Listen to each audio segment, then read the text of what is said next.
Here's what it boils down to. EU regulations generally allow food that has been proven to be safe, but American regulations seem to allow anything that hasn't been proven to be dangerous.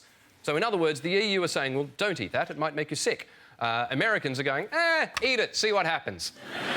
Some people are worried that if US chickens are allowed in the UK, then British farmers are going to have to lower their standards to compete. Other concerns, though, have been reported with intensively farmed chickens, both here and in America. And since big US agriculture doesn't advertise what goes into their chickens, in 2012, Johns Hopkins University conducted a study analysing the chemicals found in the feathers of randomly sampled chickens from 6 different US states. Here's what they found. Traces of the following. Arsenic, which is apparently used to turn the flesh pink. I mean, the whole thing is very disturbing. I can't believe that suffering and cruelty has been brought into the process of killing animals to eat them. Who'd have thought? Who'd have thought? They also they found antihistamines, which makes the meat more tender and keeps the chickens less anxious and stops them getting hay fever. Well, we were moaning about bird flu before, weren't we? So... I've never seen a chicken with hay fever. I'd say it now, I've never seen a chicken sneeze. I've never seen a chicken complaining about having a runny beak. They also found traces of caffeine because although you want the chickens relaxed, you still want them awake so they can eat more and grow faster. Plus, Red Bull does give you wings. Do you know where they buy their caffeine? Where? You'll enjoy this, Alan. No, I won't. but try me anyway. Go on. Where? A little place called Starclux. You did enjoy it! I did. Just by yourself! I did, because I thought you were going to say Starbeaks. We even found a study into that would have been better, bugger. One American company claims some chickens contain traces of ketamine, which is a horse tranquiliser used by people as a hallucinogenic drug.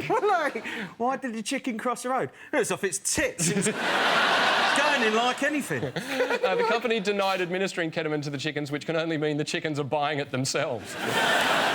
The study also claimed to find traces of steroids that can cause anxiety, depression and brain disease in humans. My hope is that the steroids build the chickens up to be so big that they fight back. And it will all end like Iraq with Colonel Sanders in a hole like Saddam Hussein. The thing is, they still look like they're skipping leg day. So I think it's pretty obvious they're taking steroids because they all walk around like this the whole time. Yeah. What are you looking at? You looking at something? I'll take you outside. There is no evidence... It's the most macho thing you've ever done. That is the saddest sentence I've ever heard. There's no evidence of any harm to human health. But if the claims are true, there are now so many drugs in chicken, you'll have to buy it in a dodgy alley behind Times Square. Well, I mean, you say there's no evidence of harm to human health, but, yeah. I mean, they voted in Donald Trump, so it can't be getting all right for them.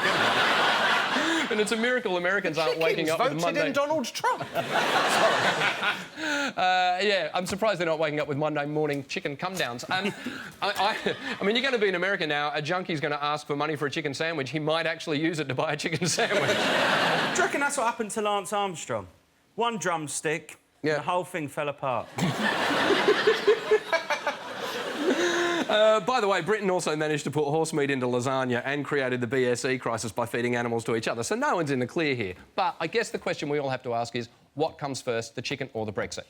At what point does the faff involved with Brexit outweigh the benefits? Are we there yet? Brexit's a massive ball ache.